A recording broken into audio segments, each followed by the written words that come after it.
Betrayed by his own family, a successful CEO is left for dead in the freezing mountains, abandoned without a second thought. But just when he's about to give up, a stranger appears, pulling him from the brink of death. She's not just his savior.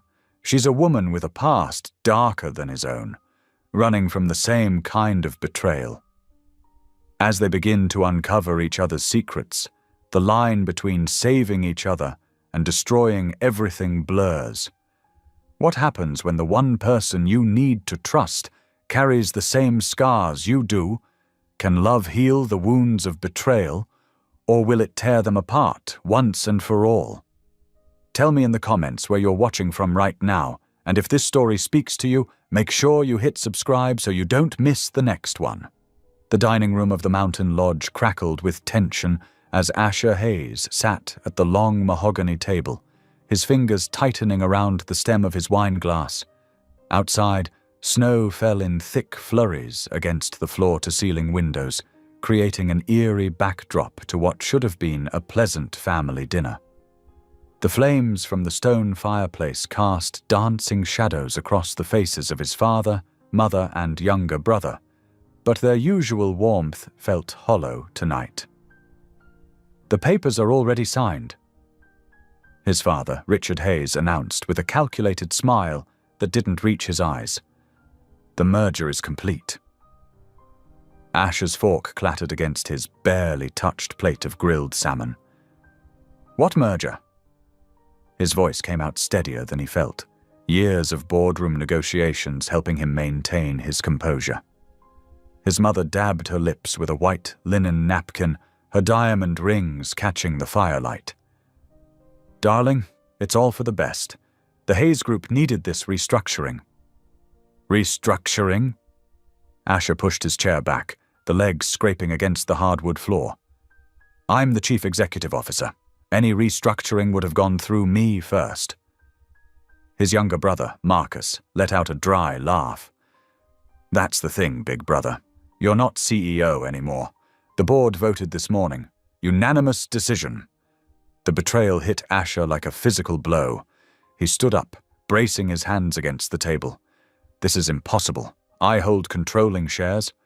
"Not anymore," his father said, pulling out a thick folder from his briefcase.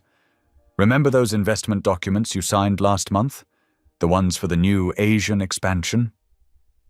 Asher's blood ran cold as realization dawned. The documents his father had insisted needed immediate signing, the ones he'd trusted without his usual thorough review because they'd come from his own family. "You wouldn't." "It's done, son." Richard's voice held no remorse. "You've been voted out. The Hayes Group is merging with Sterling Industries, and Marcus will be taking over as CEO." The room seemed to spin as Asher processed the magnitude of their betrayal. His own family had orchestrated his downfall, manipulating his trust in them to steal his position and his company. The company he'd spent 15 years building into an international success. Why? The question came out as barely more than a whisper. His mother's perfectly painted lips curved into a condescending smile. "You were always too soft, too concerned with ethics and employee welfare. This business needs a stronger hand." "A stronger hand?" Asher's laugh was bitter. "You mean someone willing to cut corners and sacrifice people for profit?" Marcus stood up, straightening his designer suit. "The car's waiting outside. It'll take you back to the city. Your office has already been cleared out." Asher looked at each of their faces in turn. His father's stern authority, his mother's calculated indifference, his brother's smug satisfaction. These people, his own blood, had planned this ambush methodically, luring him to this remote mountain lodge under the pretense of a family dinner. "You won't get away with this," Asher said, his voice low and determined. Richard's expression hardened. "We already have. The papers are ironclad. Your signatures are legal and binding. It's over, Asher." As if on cue, the lights in the dining room flickered and went out. Through the windows, Asher could see the storm had intensified, snow now falling in thick, angry sheets. Perfect timing, Marcus muttered, checking his phone. Roads are closed due to the blizzard. Looks like we'll all be staying here tonight. But something in his brother's tone made Asher's instincts flare. He watched as his family exchanged knowing glances. "I need some air," Asher announced, heading for the front door. No one tried to stop him. The bitter cold hit him like a wall as he stepped onto the lodge's wraparound porch. The wind howled through the trees, and the snow was already knee-deep. He heard the door open and close behind him, followed by his father's heavy footsteps. "Don't do anything foolish, son," Richard warned. "Accept what's happened and move on. There's a generous severance package."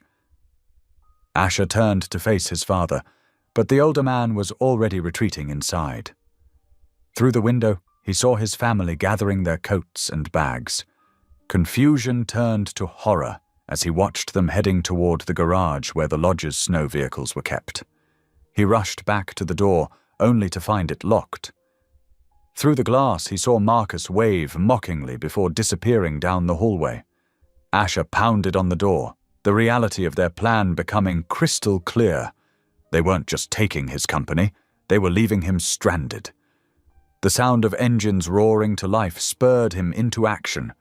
He ran through the deep snow towards the garage, but by the time he rounded the corner of the lodge, 2 snowmobiles were already speeding away into the white darkness, their tail lights growing fainter by the second.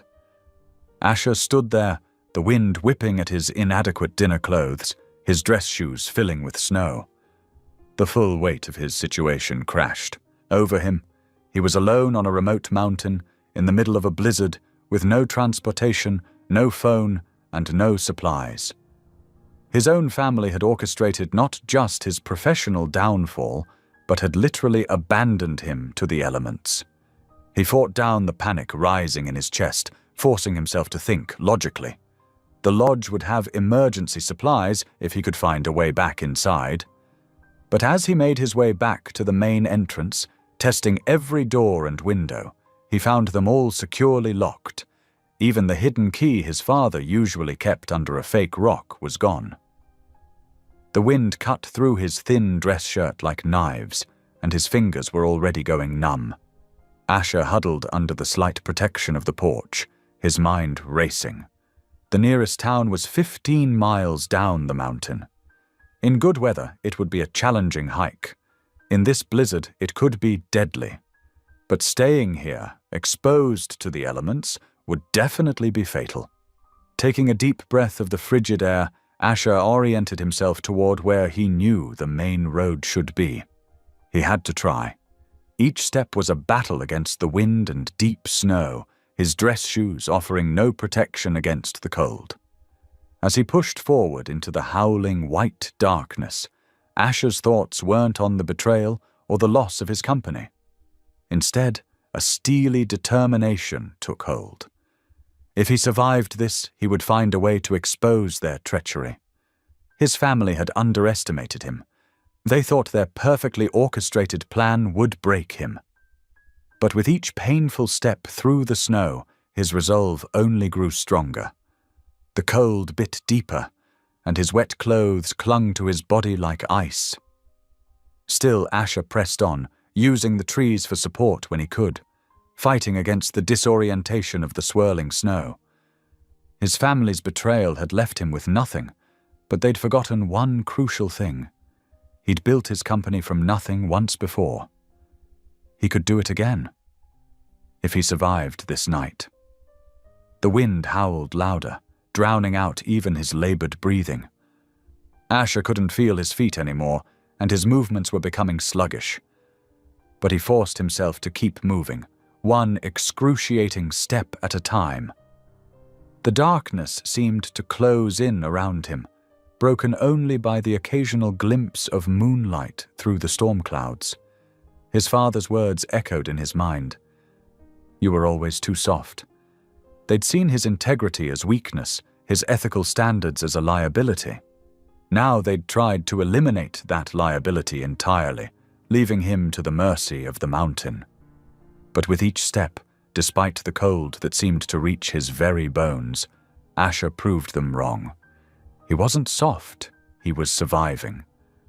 The snow continued to fall relentlessly, and Asher stumbled on, lost in the white void of the blizzard, betrayed and alone, but determined to survive this ultimate test of will and endurance.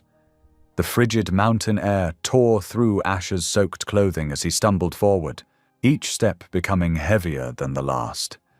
His fingers had long since lost all feeling, and his teeth chattered violently as he pushed against the relentless wind. The elegant dinner jacket that had seemed so appropriate just hours ago now hung on him like a sheet of ice, offering no protection against the brutal elements. Time seemed to lose all meaning in the white void of the blizzard. Had he been walking for minutes or hours? The moon, barely visible through the thick clouds, cast an eerie glow across the snow-covered landscape. Every tree looked the same, every rock formation blended into the next, and Asher's disoriented mind struggled to maintain any sense of direction. His foot caught on something hidden beneath the snow, perhaps a root or fallen branch, and he crashed forward, landing face first in the deep powder. The cold hit him like a physical blow, and for a moment he lay there, his body trembling uncontrollably. The simple act of pushing himself back up seemed to require more strength than he possessed. "Get up!" he commanded himself through chattering teeth, but his limbs refused to cooperate. The bitter cold had seeped into his very bones, making every movement a monumental effort. With what felt like the last reserves of his strength, Asher managed to drag himself to a large boulder jutting out from the snowy ground. He propped himself against the rock, trying to find some shelter from the howling wind. His thoughts were becoming clouded, and an unsettling warmth began to spread through his body, a warmth he distantly recognized as dangerous. The medical term hypothermia floated through his mind, but it seemed abstract now, disconnected from his current reality. The snow continued to fall in thick curtains around him, and Asher's eyes grew heavy. Some part of his mind screamed at him to stay awake, to keep moving, but exhaustion pulled at him like a physical weight. His family's betrayal seemed almost dreamlike now, lost in the numbing cold that enveloped him. As his consciousness began to fade, Asher thought he heard something beyond the howling wind, footsteps crunching in the snow. But that couldn't be right. Who else would be crazy enough to be out in this storm? His mind must be playing tricks on him, one last cruel joke before the mountain claimed him. The footsteps grew louder, more distinct. Through half-closed eyes, Asher saw a figure materialize from the swirling snow, a dark shape against the white void. He tried to call out, but his voice emerged as barely more than a whisper. The figure moved closer, and Asher could make out more details. A woman, bundled in proper winter gear, a headlamp cutting through the darkness. She rushed toward him, dropping to her knees in the snow beside him. "Oh my God!" she said, her voice carrying genuine concern. "Can you hear me?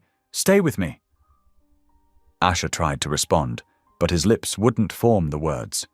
The woman, young, he could see now, probably in her late 20s, pressed warm fingers against his neck, checking his pulse.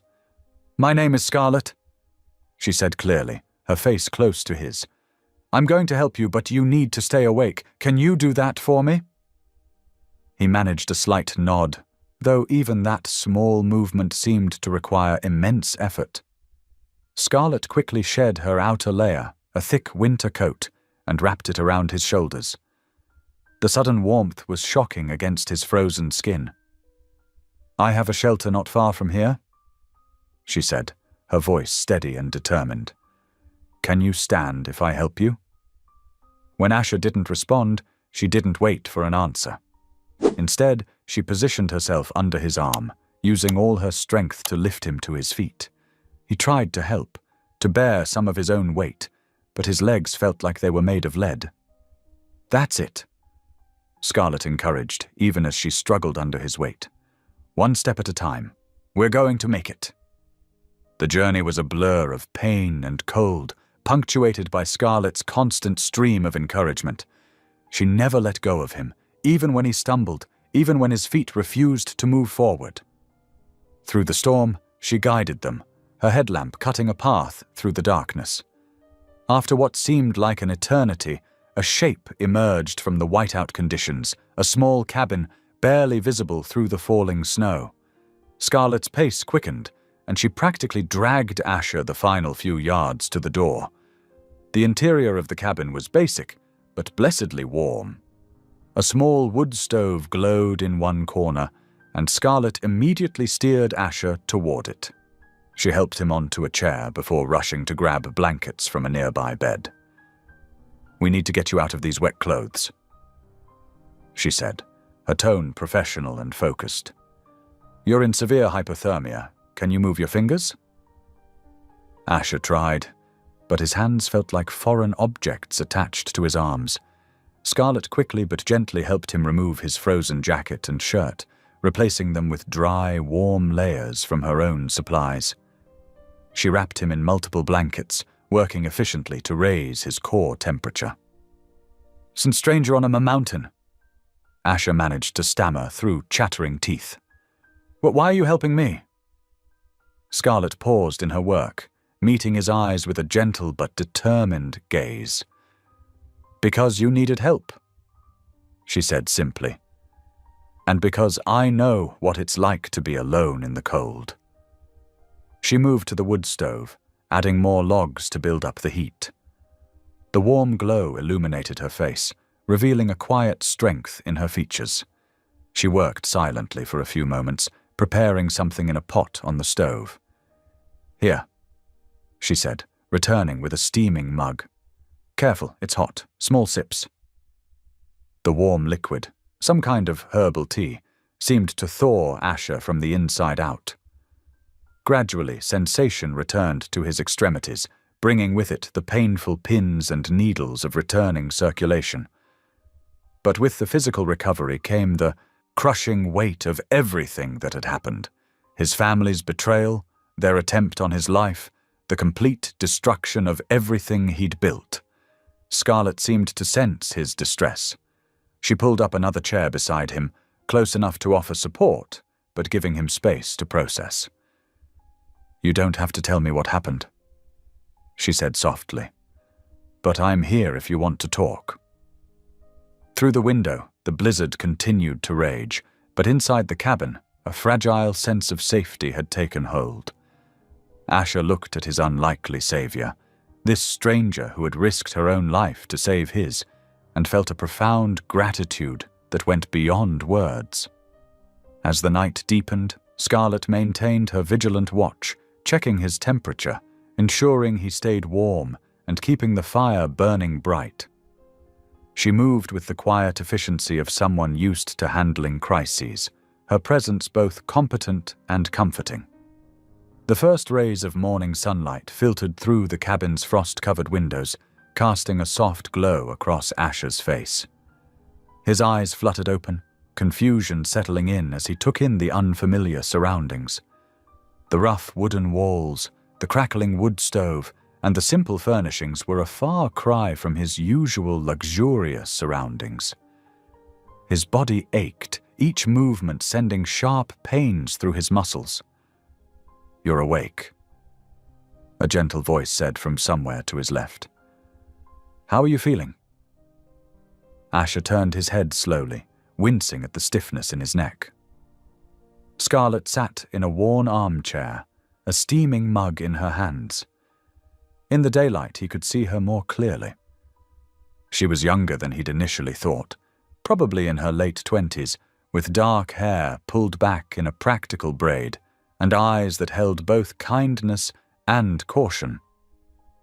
"Like I've been hit by a truck," he managed to say, his voice hoarse. "But I'm alive, thanks to you." Scarlett stood up and moved to check the bandages on his hands. Her touch was gentle but professional, methodical in her assessment. "You had severe hypothermia when I found you. Another hour out there." She didn't finish the sentence, but she didn't need to. The memories came flooding back. The family dinner, the betrayal, being abandoned on the mountain. Asher's chest tightened, and he had to force himself to take steady breaths. "My family," he said, more to himself than to Scarlett. "They left me there to die." Scarlett's hand stilled for a moment, then resumed their work. "Sometimes the people who should protect us are the ones who hurt us the most," she said quietly, and something in her tone made Asher look at her more closely. "You sound like you're speaking from experience." He ventured carefully. She was silent for a long moment, focusing intently on replacing a bandage on his wrist. When she finally spoke, her voice was measured, controlled. "2 years ago, I was married to a man who everyone thought was perfect. Successful businessman, charming, always said the right things in public." She swallowed hard. "Behind closed doors, he was different." Asher felt a chill that had nothing to do with his physical condition. "What happened?" "One night it got bad, worse than usual." Scarlett moved away, busying herself with organizing medical supplies. "I knew if I stayed I wouldn't survive, so I ran. Left everything behind. My job, my friends, my whole life.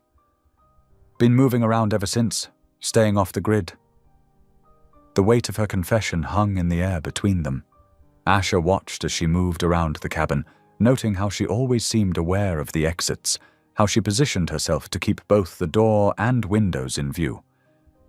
"Is that why you're up here?" he asked. "Hiding?" A ghost of a smile crossed her face. "I prefer to think of it as finding myself. The mountains don't judge, don't ask questions. They just are."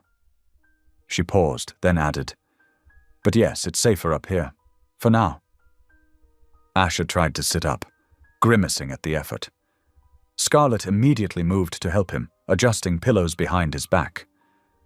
"Thank you," he said, and they both knew he meant more than just the pillows. "I don't know what I would have done if you hadn't found me." "You don't have to thank me," she replied. "I couldn't just leave you out there." "Most people would have," Asher said quietly. "Most people wouldn't risk their own safety for a stranger." Scarlett's expression softened slightly. "Maybe, but I'm not most people." She hesitated, then asked, "Do you have anyone you can call? Someone you trust?" Asher thought about his life before the betrayal, the business associates, the social circles, the countless connections he'd cultivated over the years. But as he mentally went through the list, he realized how superficial most of those relationships had been. His family had been his core, his foundation, and they had tried to destroy him. "No," he admitted, the word tasting bitter in his mouth. "No one." Understanding passed between them, a recognition of shared isolation, of lives upended by those who should have been trustworthy. Scarlett nodded, not with pity but with comprehension. "Well," she said, moving to stoke the fire, "you're welcome to stay here until you're stronger. It's not much, but it's warm and safe." Asher watched her, this strange, strong woman who had saved his life and asked nothing in return. Trust didn't come easily to either of them.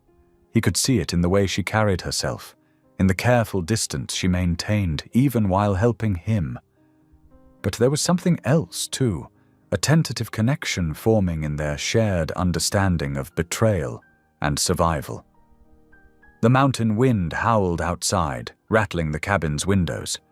Inside, the fire crackled, and the smell of pine and wood smoke filled the air. Neither of them spoke much for the rest of the morning, each lost in their own thoughts. But the silence wasn't uncomfortable.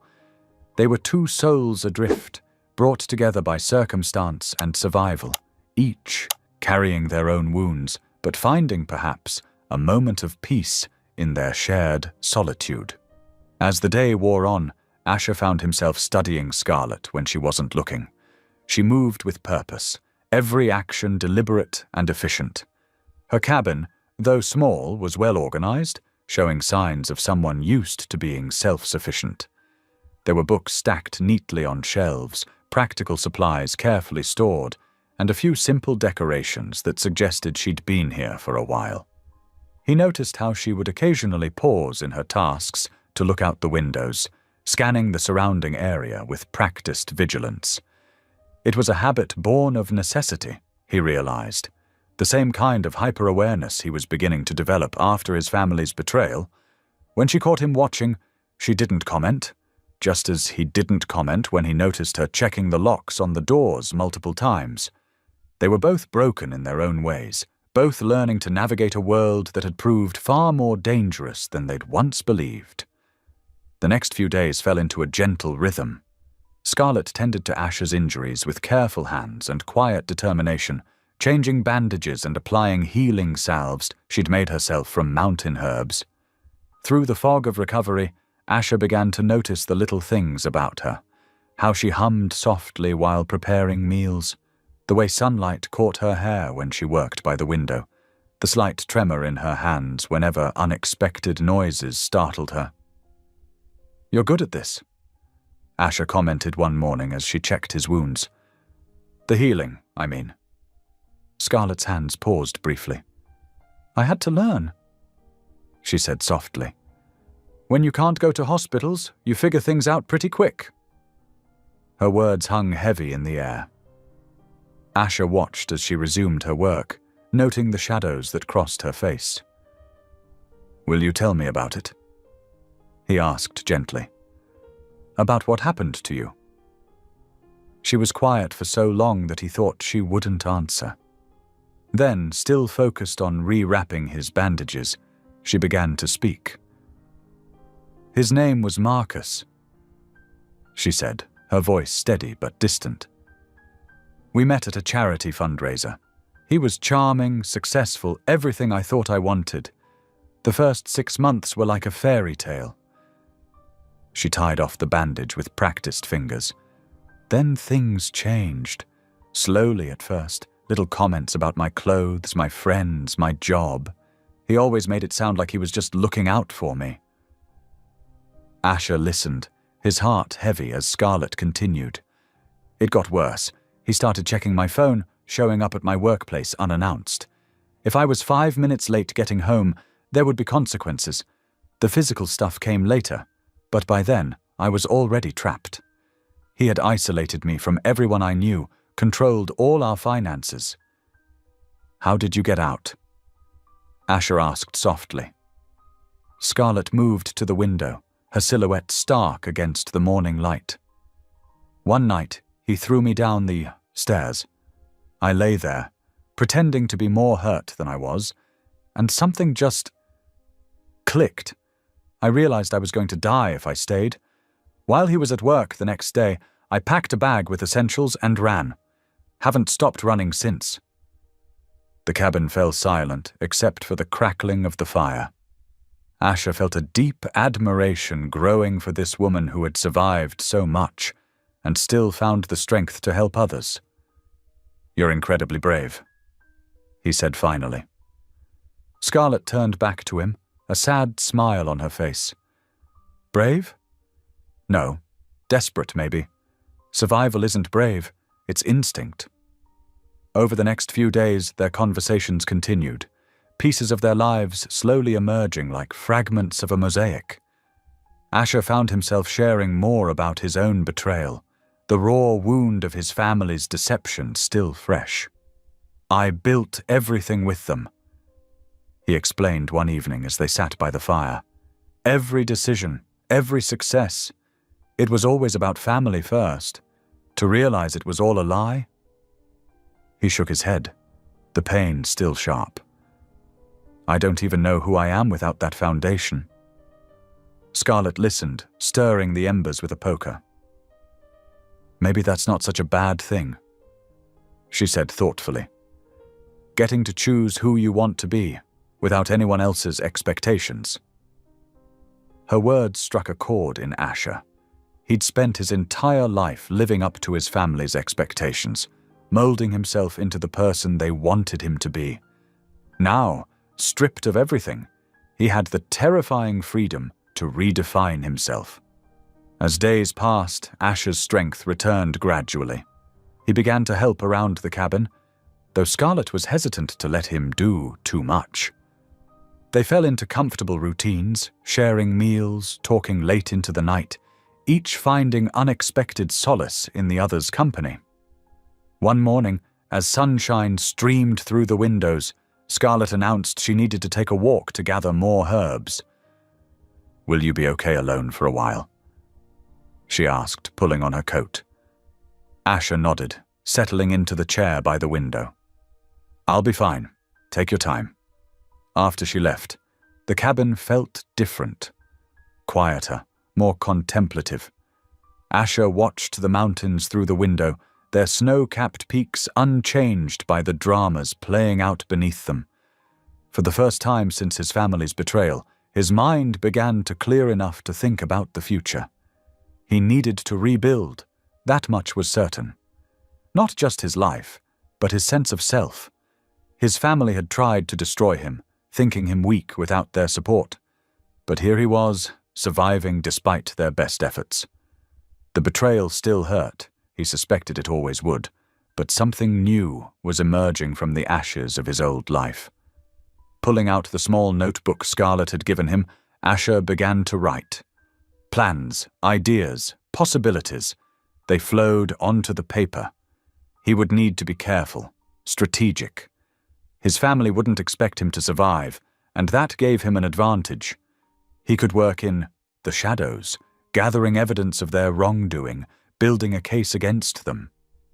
But more than revenge, he wanted redemption, not in their eyes, but in his own.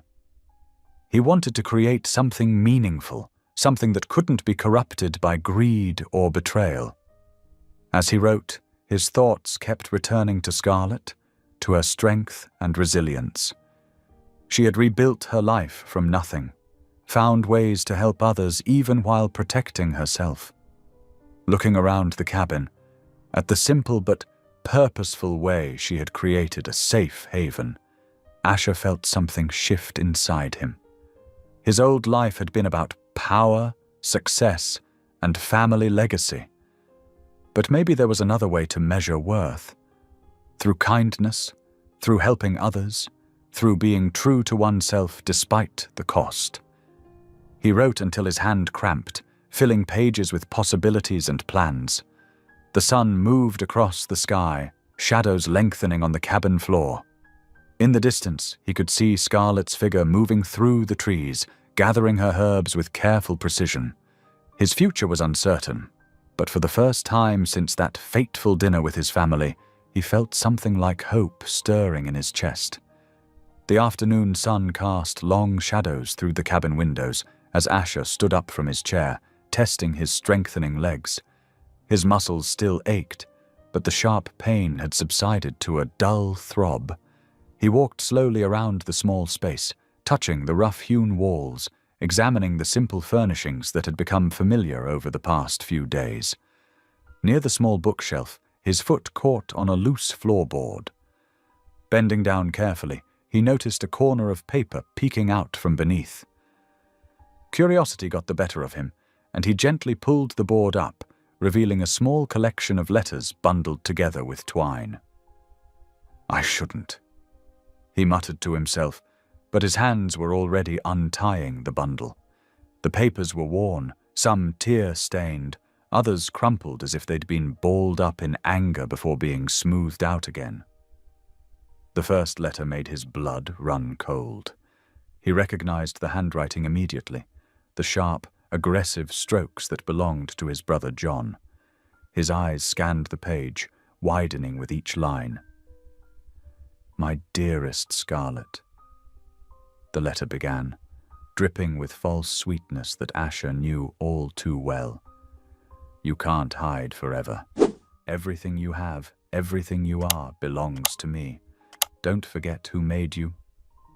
The letters grew increasingly threatening, each one revealing more of the toxic relationship that had trapped Scarlett. But it was the signature at the bottom that made Asher's hands shake. Forever yours, John Hayes. His own brother. The same man who had helped orchestrate his abandonment in the mountains had also been Scarlett's abuser. The realization hit him like a physical blow, making him stumble back against the wall. More letters spilled out, some from Scarlett's childhood friend Lena, warning her about John's dangerous obsession. Others were official documents, restraining orders, police reports, all painting a picture of systematic abuse and manipulation that spanned years. The sound of footsteps outside snapped Asher to attention. He quickly gathered the letters, his mind racing with questions. Scarlett pushed open the door, her arms full of herbs and wild plants, cheeks flushed from the cold mountain air. "I found some yarrow," she began cheerfully, but her voice died as she saw the letters in Asher's hands. The color drained from her face, and the plants tumbled from her arms to scatter across the floor. "Scarlett," Asher said softly, "why didn't you tell me about John?" She took a step backward, her hands trembling. "Where did you find those?" "Under the floorboard." He set the letters carefully on the table between them. "I'm so sorry, I had no right to look at them. But Scarlett, John is my brother. He helped orchestrate what happened to me in the mountains." Scarlett's eyes darted between Asher and the door, like a trapped animal seeking escape. "I can't," she whispered, wrapping her arms around herself. "I can't talk about this. Please." Asher took a careful step forward. "Whatever he did to you, whatever happened, you're safe now. But I need to understand. These two things can't be coincidence." Tears welled up in Scarlett's eyes. He destroyed everything. My career, my relationships, my sense of self. When I finally escaped, I swore I'd never speak his name again. She pressed her hands to her face. "I didn't know you were his brother. When I found you in the snow, I just saw someone who needed help." "What exactly did he do?" Asher asked, though part of him dreaded the answer. Scarlett's voice came out barely above a whisper. "Everything. He controlled everything. My money, my friends, what I wore, where I went. When I tried to leave the first time, he—" She stopped, shaking her head violently. "I can't. I'm sorry, but I can't." The silence stretched between them, heavy with unspoken pain. Asher's mind raced, connecting dots he hadn't even known existed. How many other lives had his family destroyed? How deep did their web of manipulation and cruelty run? "I should go," Scarlett said suddenly, moving toward her coat. "Wait, please." Asher reached for her, but stopped short of touching her. "You don't have to leave. This is your safe place." She shook her head, already pulling on her boots. "I need air. I need to think." Her hands shook as she grabbed her bag. "I'm sorry, Asher. I can't face this right now." Before he could say another word, she was out the door, disappearing into the gathering dusk. Asher stood at the window, watching her figure grow smaller against the vast mountain landscape. The letters lay scattered on the table behind him, each page a testament to his brother's cruelty and the pain that connected their paths. He wanted to run after her, to tell her that they could face this together, that perhaps their shared connection to John meant something, that they could help each other heal and find justice. But he remained rooted to the spot, understanding that sometimes the weight of the past was too heavy to share, even with someone who might understand. The mountain winds howled outside, and Asher stood watch at the window, hoping Scarlett would return, knowing that this revelation had changed everything between them. The simple sanctuary they had found in each other's company had been complicated by the shadows of their shared past, and he had no idea how to move forward from here. The mountain dawn broke crisp and clear, painting the snow-covered peaks in shades of pink and gold. Asher had barely slept, spending most of the night pacing the cabin's worn floorboards, his thoughts circling endlessly around the revelations about John and Scarlett's connection to his family's betrayal. When the cabin door creaked open shortly after sunrise, Asher's heart leapt into his throat. Scarlett stood in the doorway, her face pale and drawn, dark circles underneath her eyes suggesting she'd had as restless a night as he had. She carried herself differently now, more guarded, her shoulders tense as she stepped inside. "I wasn't sure you'd come back," Asher said softly, staying where he was to give her space. Scarlett closed the door behind her, keeping her hand on the handle as if she might need a quick escape. "I almost didn't," she admitted, her voice barely above a whisper. "But running away, that's what he would want. That's what John always counted on, my fear." The silence between them felt heavy, charged with unspoken words and shared pain. Scarlett moved to the small table, sitting down but keeping her coat on. Her fingers drummed nervously against the wooden surface. "I made coffee," Asher offered, gesturing to the pot on the wood stove. "It's not fancy, but it's hot." A ghost of a smile crossed Scarlett's face as she nodded. Asher poured 2 cups, setting one in front of her before taking the seat across the table. The distance between them felt like miles, though they were only feet apart. "I spent all night thinking," Scarlett began, wrapping her cold hands around the warm mug, "about coincidences and fate, and how strange it is that out of all the people who could have found you in that snow, it was me." Asher nodded, watching steam rise from his cup. "I've been thinking about that too, about how my own brother could—" He trailed off, seeing Scarlett flinch at the mention of John. "He's very good at hiding who he really is," Scarlett said, her voice taking on a hollow quality. "At first he seems perfect, charming, attentive, everything you could want. But then, bit by bit, he starts to change. Or maybe you just start to see who he really was all along. My family." Asher's voice cracked. He took a moment to steady himself.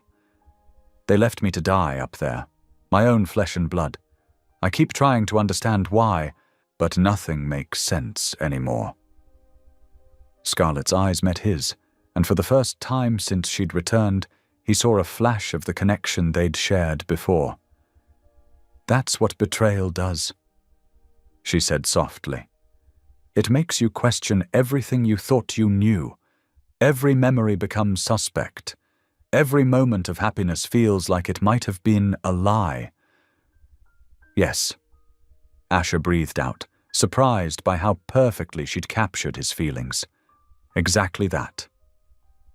The morning light streamed through the cabin's small windows as they sat in companionable silence, each lost in their own thoughts, but somehow less alone in their shared understanding. As the minutes ticked by, the tension between them began to ease, replaced by something deeper, a recognition of kindred spirits. "Sometimes," Scarlett said, breaking the silence, "I wonder if I'll ever be able to trust anyone again. If I'll ever look at someone and not wonder what they're hiding, what their real motives are." Asher's hand moved across the table, stopping just short of touching hers. "I understand that fear. Right now it feels like trusting anyone would be setting myself up for another fall." Their eyes met again, and this time neither looked away. Something shifted in the air between them, a subtle change that made Asher's heart beat faster. "But," Scarlett prompted, sensing there was more to his thought. "But sitting here with you," he continued carefully. "Talking about all of this, it's the first time since everything happened that I've felt understood. Really understood." Color rose in Scarlett's cheeks, and she ducked her head, but not before Asher caught the small smile that crossed her face. She slipped off her coat, finally fully settling into the room. As the morning wore on, they shared more of their stories. Scarlett spoke of the small ways John had begun controlling her life, checking her phone, questioning her friendships, making her doubt her own judgment. Asher told her about growing up with John, seeing signs of his manipulation, but always excusing them as brotherly competition. They moved to sit by the fireplace as the day progressed, the physical distance between them gradually shrinking as their conversation deepened. When Scarlett shivered, Asher instinctively reached for a blanket, draping it over both their shoulders. The simple act of sharing warmth felt intimate in a way that made them both pause, suddenly aware of their proximity. "I'm scared," Scarlett admitted in a whisper, staring into the flames. "Not just of John, or of what happened. I'm scared of how safe I feel right now, sitting here with you. It feels dangerous to let my guard down again." Asher turned to face her, his expression soft with understanding. "I'm scared too," he confessed, "of how quickly you've become important to me, of how much I want to protect you, even though I know you're strong enough to protect yourself." Scarlett's hand found his under the blanket, their fingers intertwining. Naturally, as if they'd done this 1,000 times before. Neither spoke about the contact, but both felt the significance of it, a small act of trust in a world that had given them every reason to be distrustful. The fire crackled softly, casting dancing shadows on the cabin walls. Outside, a light snow began to fall, adding to the feeling of isolation from the rest of the world. But here, in this moment, that isolation didn't feel like loneliness anymore. They sat together in comfortable silence, their joined hands a bridge between their separate paths of pain, their shared warmth a promise of something neither was ready to name, but both could feel growing stronger with each passing moment. The mountain winds whispered outside, but inside the cabin they had found a pocket of peace, a shelter not just from the cold, but from the storms of their past. The mountain days blended together like watercolors on a canvas, each one flowing into the next. Asher's body grew stronger, but his mind remained a battlefield of conflicting emotions. The bruises on his body had faded to yellowed shadows, yet the wounds of betrayal still felt fresh and raw. One morning, as sunlight filtered through the cabin's frost-covered windows, Asher stood at the small kitchen counter, his hands wrapped around a steaming mug of coffee. Scarlett watched him from her usual spot by the window, concern etched across her features. "You're getting that look again," she said softly. "The one where you're 1,000,000 miles away." Asher's lips twitched into a sad smile. "Just thinking about my family, about John." He took a deep breath, the steam from his coffee rising like ghosts between them. "You know, growing up, I always thought I knew who my brother was. We shared everything, same house, same schools, same dreams. At least I thought we did." Scarlett moved closer, settling into a chair at the small wooden table. "Tell me about him," she encouraged, though Asher noticed how she tensed at the mention of John's name. "He was always competitive, but I never saw it as dangerous." Asher's voice grew distant. "When we were kids, if I got an A on a test, he had to get an A+. If I made the varsity team, he had to be team captain. I thought it was just normal brother stuff." "But it wasn't," Scarlett said quietly, her fingers tracing patterns on the wooden tabletop. "No, it wasn't." Asher set his mug down and joined her at the table. "As we got older, the stakes got higher. It wasn't just about grades or sports anymore. It became about power, control, money. Everything had to be a competition, and he had to win at any cost." Scarlett listened intently, her eyes never leaving his face. The morning light caught the green flecks in her eyes, making them shine with understanding and something deeper, a shared pain that connected them. "You need to do something," she said finally, her voice gentle but firm. "They can't just get away with what they did to you. Asher ran a hand through his hair, frustration evident in every movement. I know, but exposing them means exposing everything. The corruption, the lies, the illegal dealings. It would destroy the company, affect hundreds of innocent employees. And despite everything, they're still my family. Family doesn't do what they did to you. Scarlett countered, then fell silent, her own words seeming to strike a chord within her. She stood abruptly, moving to stare out the window, her arms wrapped tightly around herself.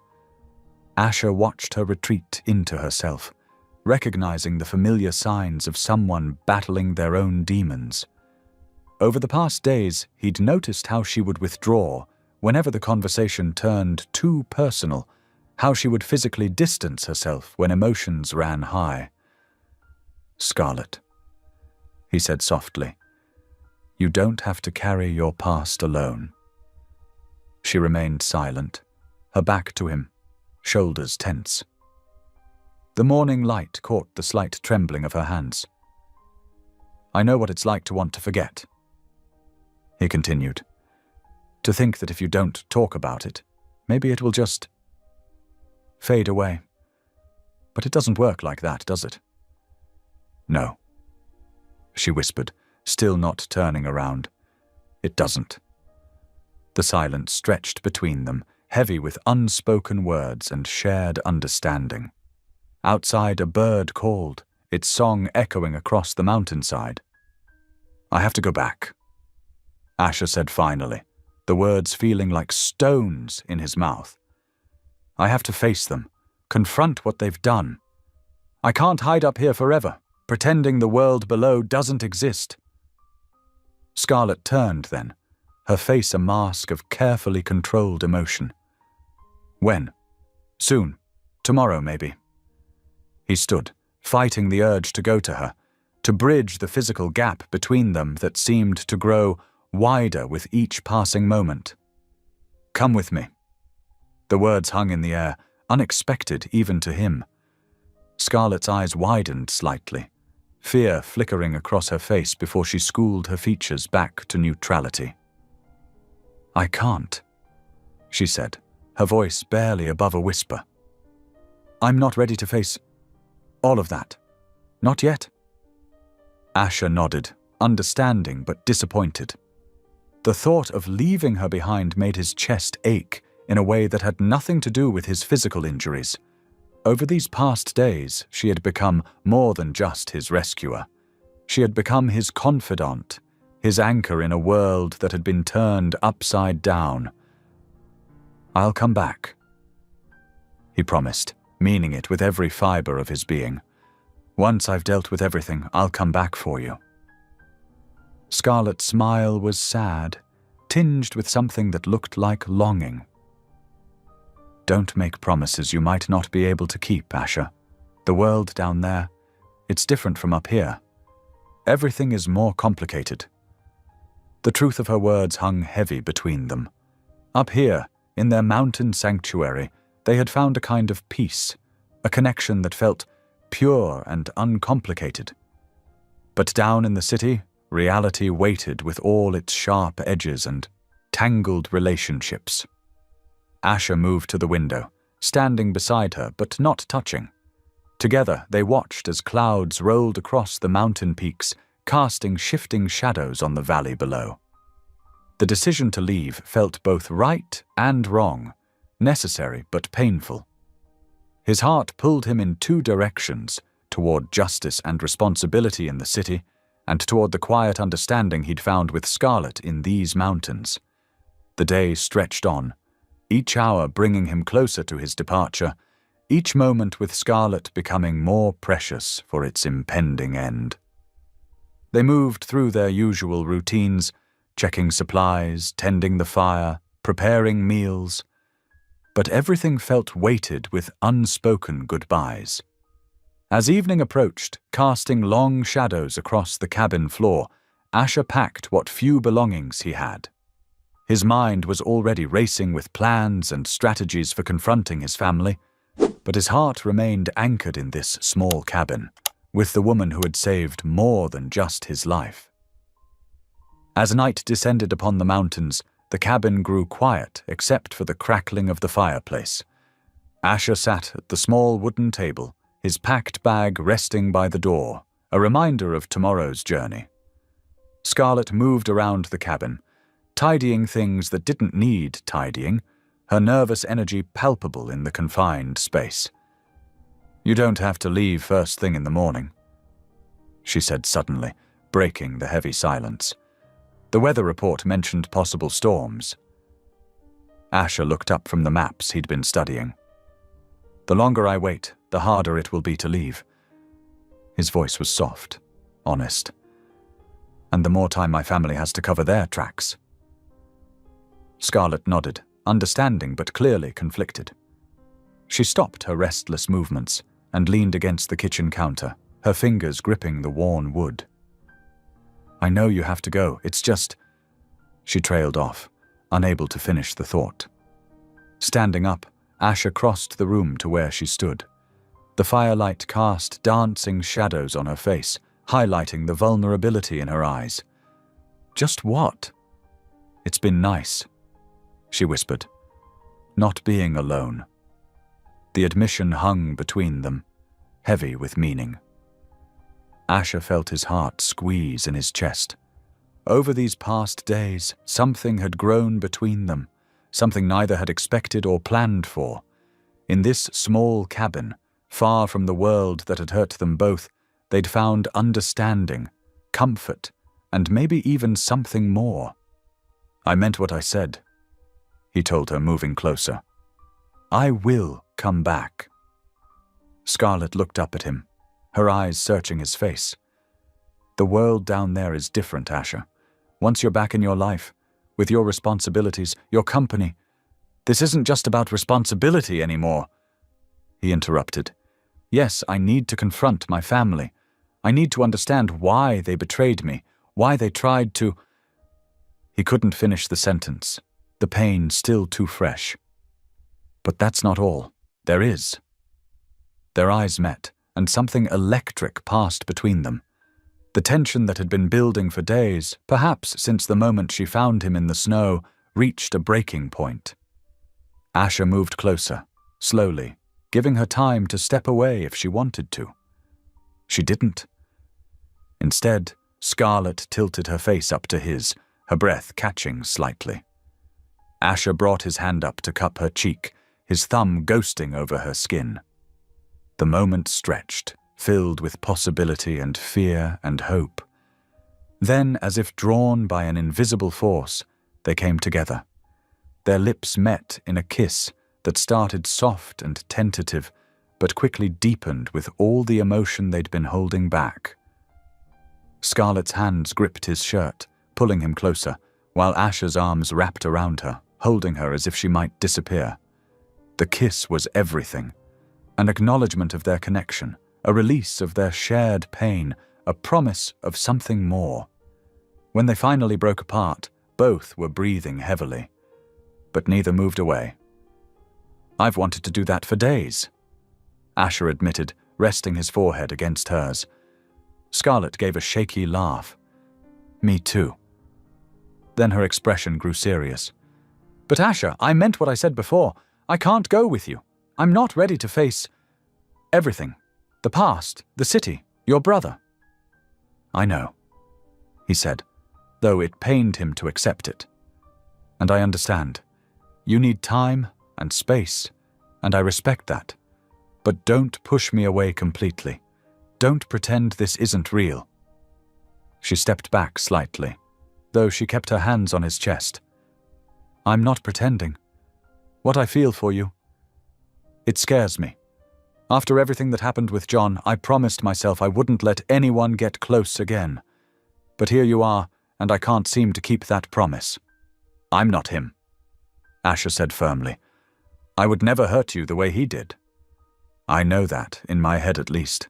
My heart is still learning to trust again." She offered him a small, sad smile. "I'll be fine on my own, Asher. I always have been." But her words contrasted with the way her hands clung to him, the slight tremor in her voice betraying her true emotions. Asher pulled her close again, pressing a kiss to her forehead. Being fine on your own doesn't mean you have to be, he whispered against her skin. Sometimes being brave means letting someone in, letting them help carry the weight. They stayed like that for a long moment, holding each other in the fire-lit cabin, both aware that morning would come too soon. Finally, reluctantly, they separated, though their hands remained linked. The rest of the evening passed too quickly, filled with quiet conversations and lingering touches, neither wanting to waste a moment of their remaining time together. When they finally went to sleep, it was with heavy hearts and minds full of uncertainties about what tomorrow would bring. Morning arrived with cruel swiftness. Asher stood at the cabin door, his bag slung over his shoulder, looking at Scarlett one last time. She stood in the doorway, her arms wrapped around herself, trying to appear stronger than she felt. "Be careful," she said, her voice barely steady. "Your family. They've already shown what they're capable of." Asher nodded, fighting the urge to stay, to forget about everything else and remain in this mountain sanctuary with her. But he knew he couldn't. Some battles had to be fought, some truths had to be faced. He took one step toward her, then another, until he could cup her face in his hands. Their last kiss was gentle, filled with unspoken promises and bittersweet hope.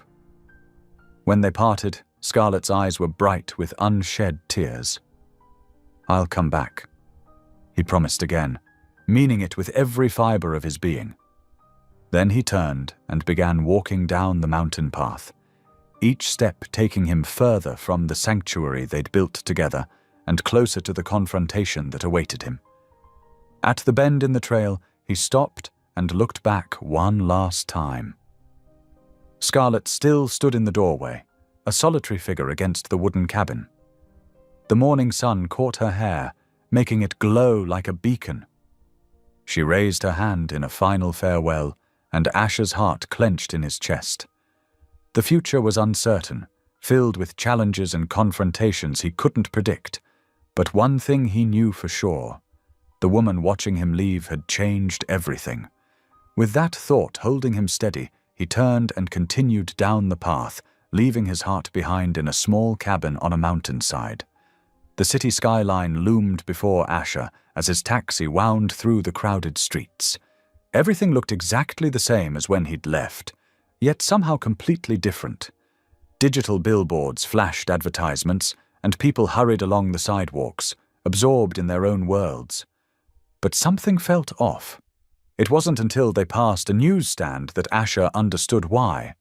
His own face stared back at him from multiple magazine covers, alongside screaming headlines: "Hayes Heirs Failed Takeover," "Corporate Scandal Rocks Hayes Industries," "Asher Hayes, the Black Sheep Betrays Family Trust." "Stop the car," Asher commanded, his voice rough. He threw some cash at the driver and stumbled out onto the sidewalk, drawn to the newsstand like a moth to flame. The vendor recognized him immediately, eyes widening. "Hey, aren't you—" Asher grabbed one of each publication, his hands shaking as he read the stories his family had spun. According to the articles, he had attempted a hostile takeover of Hayes Industries, trying to force out his own father and brother. When his plan failed, he'd disappeared, leaving behind a mess of questionable business dealings and angry investors. His stomach churned. They'd turned everything around, making him the villain in their carefully crafted narrative. The betrayal cut deeper than he'd imagined possible. Pulling out his phone, he saw hundreds of missed calls and messages, most from reporters seeking comment. His social media accounts were flooded with angry comments from people who believed the lies. Even his most trusted business associates seemed to have turned against him. Only one message stood out, from Sophie, his assistant. "I know the truth. Come to my apartment. It's not safe at the office." 20 minutes later, Asher stood in Sophie's modest living room, pacing as she explained how things had unfolded in his absence. "They moved fast," Sophie said, her normally neat appearance slightly disheveled from stress. "The day after you disappeared, your father called an emergency board meeting. They presented documents, forged ones, showing you'd been making unauthorized moves against the company. When you didn't show up to defend yourself, they used it as proof of guilt." Asher ran his hands through his hair. "And everyone just believed them?" "Your family's reputation carries weight. Plus, they had everything prepared. Paper trails, witness statements, even doctored security footage." Sophie's voice softened. "I tried to speak up, but they threatened to destroy my career. I'm so sorry, Asher." He waved off her apology. "You've done more than enough by staying loyal, but I need to confront them directly. They can't get away with this. They're holding a press conference at 2 o'clock today at Hayes Tower. Your father's announcing new leadership changes." Sophie hesitated. "Maybe you should wait. Plan things out more carefully." But Asher was already heading for the door. "I've waited long enough." The lobby of Hayes Tower buzzed with activity when Asher arrived. Security guards immediately moved to intercept him, but he brushed past them, heading straight for the elevator. His access card still worked. They hadn't expected him to return so soon. As he rode up to the top floor, his mind drifted to Scarlett. What would she think if she could see him now? She'd encouraged him to fight back, but he wondered if she'd meant like this, charging in without a plan. Still, her strength in facing her own demons inspired him. The elevator doors opened to chaos. Reporters filled the executive floor, cameras flashing as his father addressed them from behind a podium. John stood smugly at his side, the perfect picture of a dutiful son. "And so, with heavy hearts, we must move forward without—" His father's words cut off as he spotted Asher. The room fell silent, then erupted in camera flashes and shouted questions. "Father," Asher said, his voice carrying across the suddenly hushed room, "I believe you owe me an explanation." "Security!" his father barked, but Asher held up his hands. "Go ahead, have me thrown out. It'll make a great story. Son returns to clear his name, family has him arrested. Is that really the headline you want?" His father's face reddened, but he forced a smile. "Perhaps we should discuss this privately." The reporters were ushered out, leaving Asher alone with his father and brother in the conference room. The tension crackled like electricity. "How dare you show your face here?" John spat. "Haven't you caused enough damage?" "Damage?" Asher laughed bitterly. "That's rich, coming from you. How long did it take you to forge those documents after leaving me to die on that mountain?"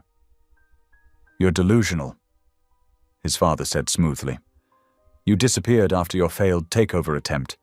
We've been trying to minimize the damage to the company's reputation." "Stop lying!" Asher slammed his hands on the conference table. "You know exactly what you did.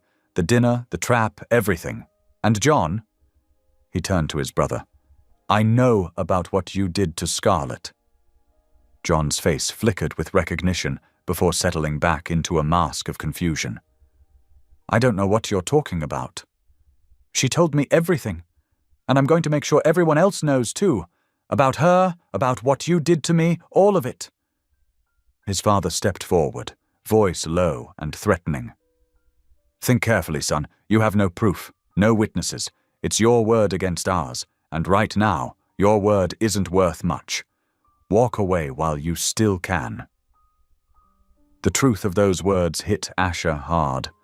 They'd planned everything perfectly, leaving him with nothing but his certainty of what had happened.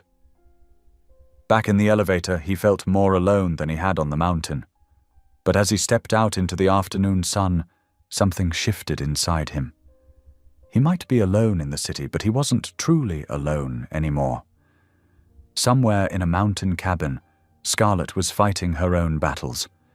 If she could find the strength to rebuild her life after what John had done to her, then he could find the strength to expose the truth about his family.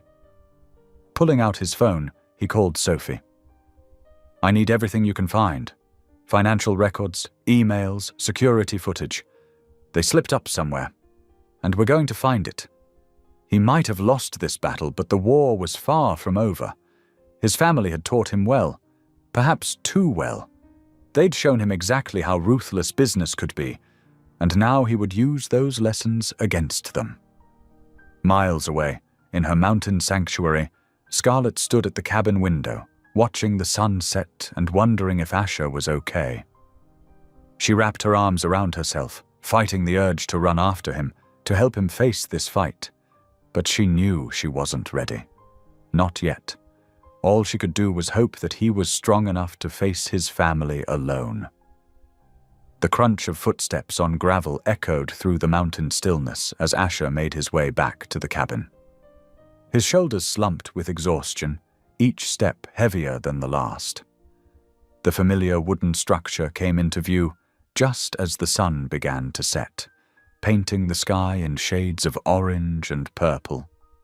Scarlett stood on the porch, her silhouette a welcome sight after the coldness of the city. She watched him approach, her hands clasped tightly in front of her. As he drew closer, she could see the defeat written across his face. "You look like you need a cup of tea," she said softly, holding the door open for him. Asher managed a weak smile. That obvious, huh? Inside the cabin was warm and inviting, so different from the sterile office building he'd left behind. The kettle whistled on the old stove as Scarlett busied herself preparing 2 mugs. Asher sank into the worn armchair by the window, his body finally giving in to the exhaustion he'd been fighting. "They've twisted everything," he said, his voice barely above a whisper. "Made me look like the villain. The press, the board members, everyone believes I tried to steal the company." He ran his hands through his hair, frustration evident in every movement. Scarlett placed a steaming mug in front of him and settled onto the couch nearby. "Tell me everything," she encouraged. As the evening deepened into night, Asher recounted his confrontation with his family. The words poured out of him, the accusations, the lies, the careful manipulation his father and brother had orchestrated. Scarlett listened intently, her face showing both concern and understanding.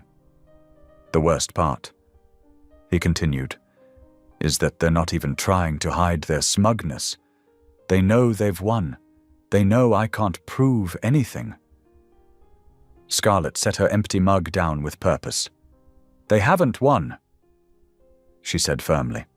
"They only win if you give up. What else can I do?" Asher's voice cracked with emotion. "They hold all the cards." Rising from her seat, Scarlett moved to kneel beside his chair. "Listen to me, Asher. I know what it's like to feel powerless against people who seem untouchable. When I was with John, he made me believe I was nothing, that I deserved the way he treated me." Asher's hands clenched at the mention of his brother's name. Scarlett continued, her voice growing stronger. "But you know what I learned? They're only untouchable because we believe they are. Your family. They're just people. Powerful people, yes, but still just people. And people make mistakes." She reached out and took his hand, her touch warm and reassuring. "The Asher I've come to know these past weeks isn't someone who gives up. He's someone who fights for what's right, who cares about truth and justice." "That Asher feels very far away right now," he admitted. "He's not." Scarlett squeezed his hand. "He's right here, just tired and hurt. But you're stronger than they think you are. Stronger than you think you are." Asher looked at their joined hands, then up at Scarlett's face. In her eyes he saw not pity, but fierce determination, and something else, something that made his heart beat faster. "How do you do that?" he asked softly. "Do what?" "Make me feel like anything's possible, even when everything seems hopeless." A small smile played at the corners of her mouth. "Because I've been there, remember? Rock bottom? The difference is, you're not alone like I was. You have people in your corner. Your assistant Sophie, me. Asher stood up, suddenly, pulling Scarlett to her feet with him. Come with me, he said. Help me fight them. Together we could… Asher, she interrupted gently. I will be by your side through all of this, I promise. But not because you need me to fight your battles, because I believe in you, in who you really are, not the man your family tried to make you become, but the man I know you can be. The words hit him like a physical force, and he pulled her into a tight embrace. She melted against him, her arms wrapping around his waist. They stood like that for a long moment, drawing strength from each other. When they finally pulled apart, Asher's eyes were clear and focused. You're right, he said, about all of it. I've spent my whole life trying to be the son my father wanted, the brother John could compete with. Maybe it's time I figured out who I really am. And who is that? Scarlett asked, though her smile suggested she already knew the answer. Someone who doesn't let bullies win, whether they're wearing expensive suits or not. He touched her cheek gently. Someone who stands up for what's right, no matter how hard it gets. The fire crackled in the hearth, casting dancing shadows on the walls. Outside, the mountain winds whistled through the trees, but inside the cabin, a different kind of strength was building, one born of shared understanding and unwavering support. Whatever happens next, Scarlett said, her voice steady and sure. I'll be here. You don't have to face this alone.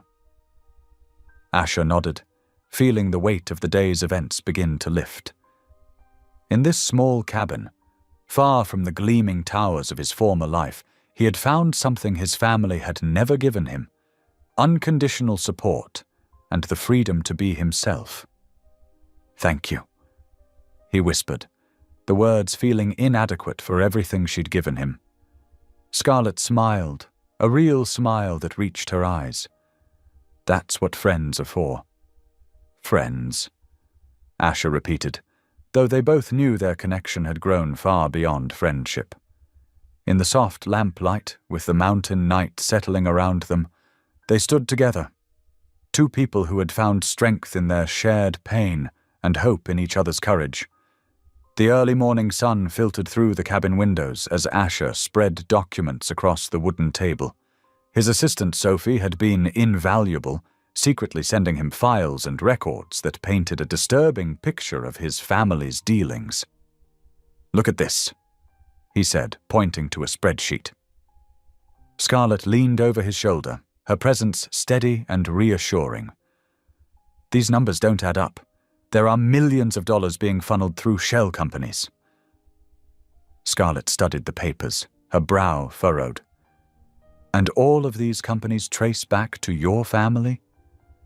Through a maze of subsidiaries, yes. Asher ran his fingers through his hair, frustration evident in his voice. But proving it won't be easy.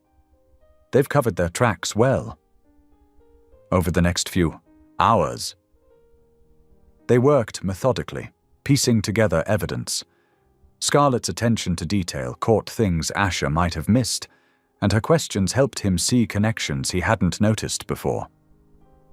Your brother's signature is on most of these documents, Scarlett noted, her voice tight with tension. Asher nodded grimly. John's always been the mastermind behind the shadier aspects of our business. I was too blind to see it before. The sound of tires on gravel made them both freeze. Through the window, they saw a sleek, black car pulling up to the cabin. Scarlett's face went pale as John Hayes stepped out, his expensive suit a stark contrast to the rustic surroundings. Go to the back room, Asher said quietly, but Scarlett shook her head. I'm not hiding from him anymore. Before either could move, heavy footsteps sounded on the porch, followed by sharp knocking. Asher opened the door, positioning himself between John and Scarlett. Well, isn't this cozy? John's smile didn't reach his eyes. Hello, Scarlett. It's been a while. Not long enough, she replied, her voice steady despite her obvious tension. John's gaze swept over the papers on the table. I see you've been busy, brother, though I'd hoped you'd be smarter than this. Smart enough to finally see through you, Asher countered. Let me be clear. John's voice turned cold. If either of you pursues this further, there will be consequences, severe ones. His eyes locked on Scarlett. Some of us have more to lose than others. Scarlett stepped forward, her hands trembling, but her voice firm. Are you threatening me, John? Again? That's always been your way, hasn't it? Intimidation, control, fear. I'm merely stating facts. John replied smoothly. Think carefully about what you're doing, both of you. Family secrets should stay in the family. You lost the right to call us family when you left me to die on that mountain. Asher growled. John's laugh was hollow. Always so dramatic, Asher. We were teaching you a lesson, though clearly. His eyes swept over Scarlett again. You haven't learned it. Get out. Asher's voice was dangerously low. Think about my warning, John said, moving towards the door. Some stories are better left untold. After he left, Scarlett sank into a chair, her hands shaking. Asher knelt beside her, taking her hands in his. Are you okay? She nodded slowly. I thought I was past being afraid of him, but seeing him again, we don't have to do this, Asher said softly. I can find another way. Scarlett straightened, steel returning to her spine. No, he doesn't get to win. Not this time. She squeezed Asher's hands. I'm with you in this, all the way. Over the next few days, they worked tirelessly, gathering more evidence. Sophie helped them compile a comprehensive file of fraudulent transactions, illegal dealings, and corporate manipulation. The story they uncovered was worse than either had imagined. The press conference is set for tomorrow, Asher said one evening, looking up from his phone. Once this goes public, there's no turning back. Scarlett moved to stand beside him, her shoulder brushing his. Are you ready for what comes next? I'll lose everything, he said quietly. The company, my reputation, probably most of my assets once the legal battles begin. But you'll have your integrity, Scarlett replied. And you'll have me. He turned to face her, his eyes intense. That's all I need. The next morning, they stood together at the back of a packed conference room. Reporters filled every seat, cameras flashing as Asher made his way to the podium. Scarlett watched from the sidelines, her heart pounding as he began to speak. Good morning. Asher's voice was clear and strong. I've called this press conference to expose a pattern of corruption and illegal activities within Hayes Industries. What I'm about to share will shock many of you, but every word is supported by documented evidence. He paused, his eyes finding Scarlett's in the crowd. She nodded slightly, and he continued. My own family, led by my brother John Hayes, has been engaged in systematic fraud, money laundering, and corporate manipulation. They attempted to silence me by abandoning me in the mountains to die. But I'm here today because someone brave enough to stand up against their corruption saved my life. The room erupted with questions, camera flashes intensifying. Asher held up his hands for silence. I have provided each of you with a detailed file containing evidence of these crimes. I am prepared to cooperate fully with any investigation and face whatever consequences come from my own unwitting participation in these activities. As Asher continued to detail the extent of his family's crimes, Scarlett watched his face. There was pain there, but also relief. The relief of finally speaking truth to power. When he finished, the room exploded with questions, but Asher simply gathered his papers and walked toward her. It's done, he said quietly. Scarlett took his hand, squeezing it gently. It's just beginning. Together, they walked out of the conference room, leaving behind the chaos of shouting reporters and flashing cameras. Whatever came next, they would face it together. The morning after Asher's press conference, the headlines screamed across every major news outlet. Scarlett stood in the kitchen of their shared apartment, coffee forgotten in her hand as she stared at the television. Hayes Air claims family conspiracy, a tale of revenge. Disgraced CEO launches smear campaign against own family. Sources close to Hayes family question mental stability of former CEO. Asher walked into the kitchen, his face drawn but determined. He'd barely slept, spending most of the night fielding calls from his lawyer. Scarlett handed him a fresh cup of coffee without a word. "It's worse than we expected," she said softly, gesturing to the TV. "They're trying to discredit me." Asher replied, his voice hoarse. "My father's PR team is working overtime." The news anchor's voice filled the room. Sources close to the Hayes family suggest that Asher Hayes's accusations stem from a personal vendetta after being removed from his position as CEO due to erratic behavior. The family's spokesperson released a statement expressing concern for Mr. Hayes's well-being and suggesting he seek professional help. Scarlett muted the television, her hands shaking with anger. "They're trying to make you look crazy." "It's a classic move," Asher said, sinking into a chair. "Discredit the whistleblower. Protect the powerful." His phone buzzed again. Another message from his mother, the third that morning. He deleted it without reading it. The doorbell rang, making them both jump. Scarlett peered through the peephole and saw a crowd of reporters gathered in the hallway, cameras at the ready. "They found us," she whispered. Asher's phone rang. It was Sophie, his assistant. "Mr. Hayes," she said when he answered. "I've been trying to reach you. The board is calling an emergency meeting. They're voting to formally remove you from all positions within the company." "They can't do that without proof of misconduct," Asher argued. "They're citing the press conference as evidence of unstable behavior." Sophie explained. "Your father has already convinced most of the board members. I'm so sorry." After hanging up, Asher shared the news with Scarlett. She watched as he paced the room, running his hands through his hair in frustration.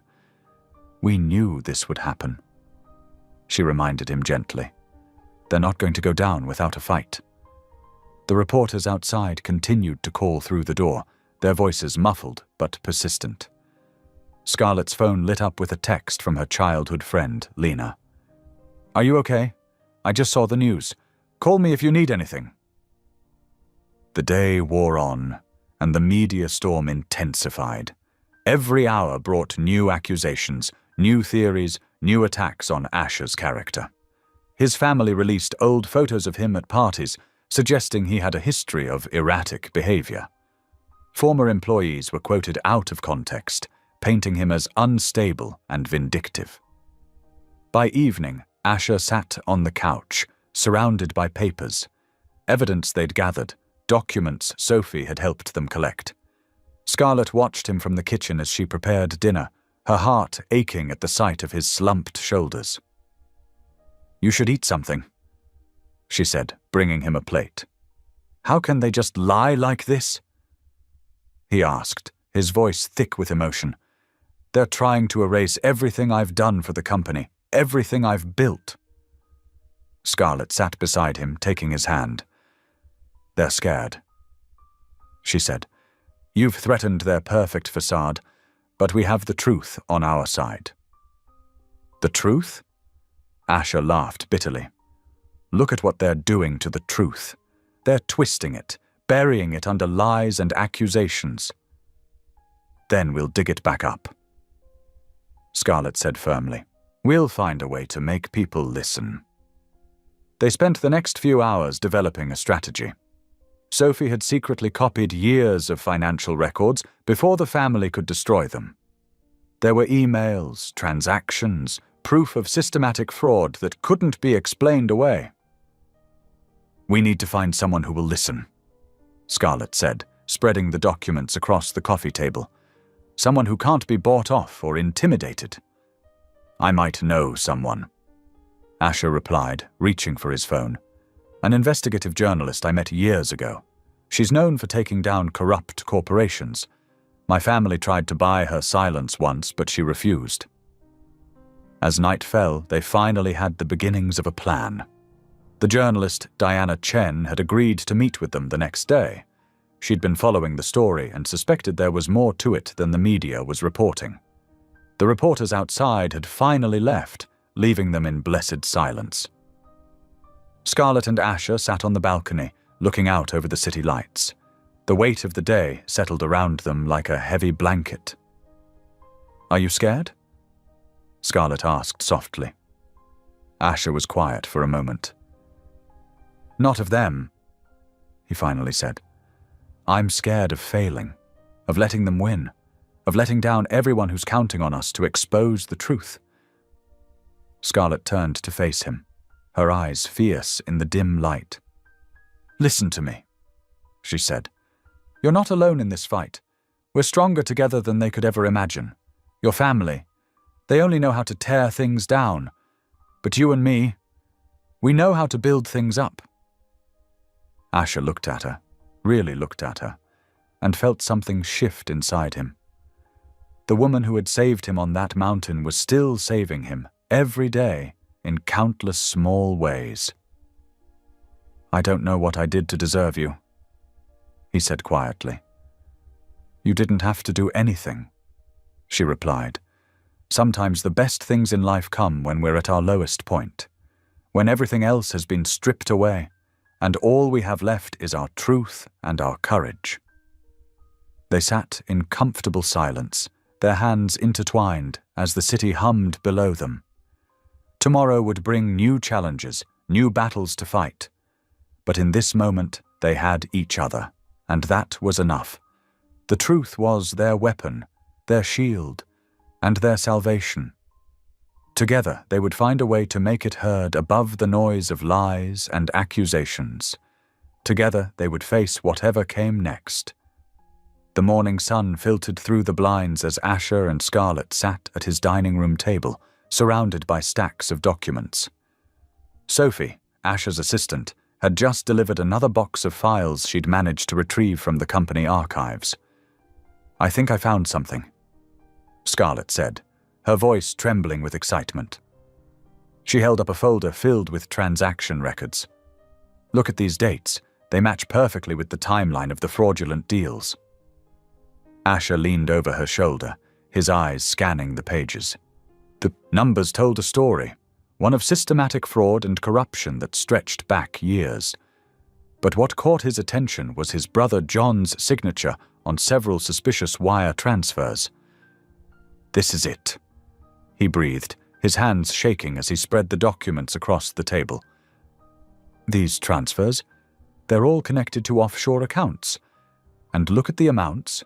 Exactly $500,000 each time, broken into smaller transactions to avoid detection." Scarlett nodded, her fingers tracing the paper trail. "And here's the connection to the mountain property where they left you. The deed transfer, the insurance policy they took out." She paused, her face paling. "Asher, they planned this for months, maybe even years." Sophie, who had been quietly organizing files in the corner, spoke up. "There's more. I found emails between your father and John discussing what they called contingency plans if you ever discovered their other operations." The weight of the evidence was overwhelming. Years of careful manipulation and deceit, all laid bare in black and white. Asher felt a mixture of vindication and deep sadness as he realized the full extent of his family's betrayal. "We need to take this public," Scarlett said firmly. "But we have to do it right. They'll try to discredit us just like before." Asher reached for his phone, dialing Diana Chen's number. The investigative journalist had been waiting for solid evidence, and now they had it. "Diana, we've got everything you need. Bank records, emails, property transfers, all of it documented and verified." Within hours, Diana arrived at Asher's apartment with her team. They spent the afternoon going through every document, building an airtight case that couldn't be dismissed or explained away. Diana's eyes gleamed with professional excitement as she examined the evidence. "This is explosive," she said, looking up from her laptop. "Your family won't be able to spin their way out of this one. We'll run the story tomorrow morning across multiple platforms." As Diana and her team worked to prepare the story, Asher's phone buzzed with a text from John. "Whatever you think you have, it won't matter. Don't be stupid, little brother." Scarlett saw the message over his shoulder and squeezed his hand.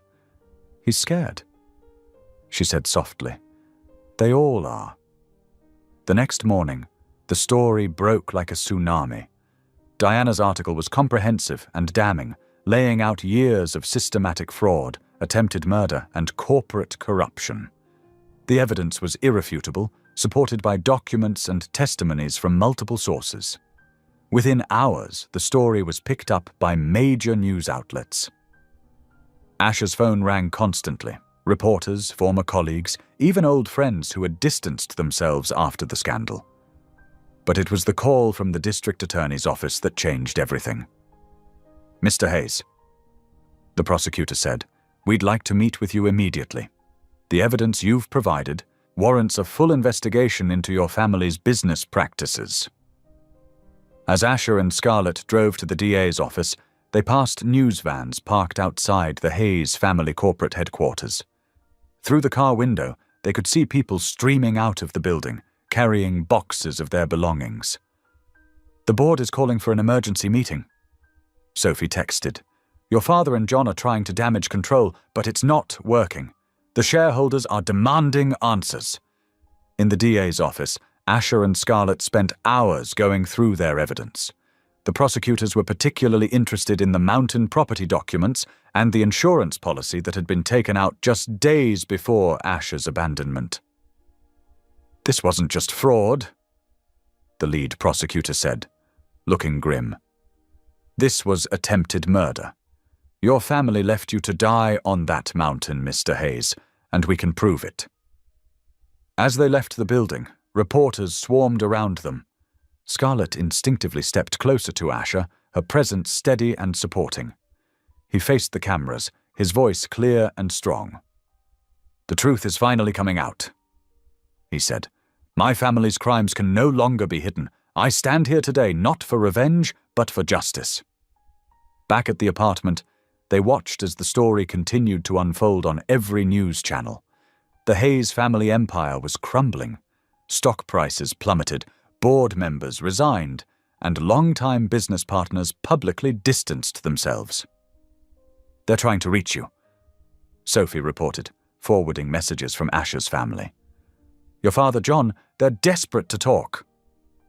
Asher deleted the messages without reading them.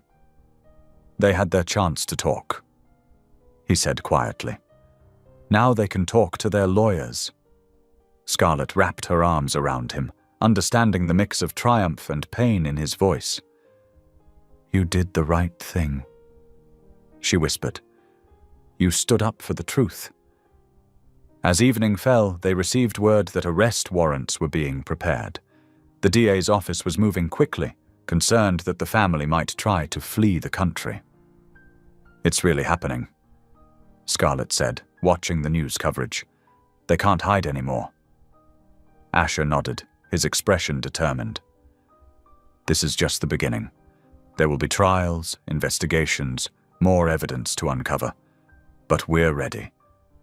They stood together at the window, watching the city lights flicker on. The path ahead would be challenging, but they had each other, and they had the truth on their side. The walls of lies and manipulation were finally crumbling, and in their place, something new and honest could begin to grow. "Whatever comes next," Scarlett said, "we face it together." Asher squeezed her hand, feeling stronger than he had in months. They had fought for justice and won. The final showdown was approaching, but they were prepared. The truth had set them free, and now it would do the same for others who had been hurt by his family's actions. The evening news continued to broadcast updates about the investigation, but Asher and Scarlett barely heard it. They were focused on each other, on their shared victory, and on the future they could now build together, a future based on truth, trust, and justice. The marble floors of the Hayes Corporation building echoed under Asher's footsteps as he and Scarlett made their way to the executive floor. Security guards watched them closely, but no one dared stop them, not with the district attorney's investigators right behind them. Henry Hayes stood at his office window, his silhouette stark against the morning light. He didn't turn when the door opened, but his shoulders tensed at the sound of footsteps. "I always knew you were weak," Henry said, his voice cold. "But I never thought you'd stoop this low, bringing strangers into family business." Asher's hands clenched into fists. "Family?" His voice cracked with emotion. "You left me to die on that mountain. You tried to murder your own son." Finally, Henry turned. His face was a mask of contempt, but there was something else in his eyes, fear. "Everything I did was for this company, for our legacy. Your legacy is built on lies." Asher shot back. Scarlett stood close beside him, her presence giving him strength. "The fraud, the corruption, the lives you've ruined, it ends today." Henry's facade cracked slightly. "You think you understand business? Sometimes sacrifices must be made. You were always too soft, too concerned with morality. This company needed a stronger heir." "Stronger?" Asher laughed bitterly. "You mean someone like John? Someone willing to abuse and manipulate others for profit?" Scarlett flinched at John's name, but her voice was steady when she spoke. "Your son is twice the man you'll ever be." Henry's eyes narrowed as he looked at her. "And who are you to judge? Some mountain girl who filled my son's head with nonsense about justice?" "She saved my life," Asher said, stepping forward. "While you were celebrating my supposed death, she showed me what real family means.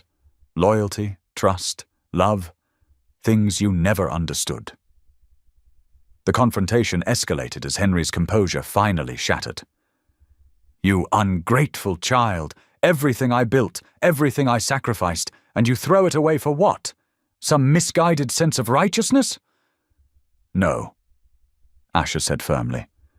"For the truth. For justice. For all the people you've hurt." The district attorney's investigators moved forward, warrant in hand. Henry's face contorted with rage and disbelief as they began reading him his rights. "You'll regret this," he snarled at Asher. "You're nothing without this family, nothing." Asher stood tall, Scarlett's hand steady in his. "You're wrong, Father. I'm finally everything I was meant to be, someone who stands up for what's right." As the investigators led Henry away, Asher felt the weight of years of manipulation and lies lifting from his shoulders. The emotional toll was heavy, but the victory was worth it.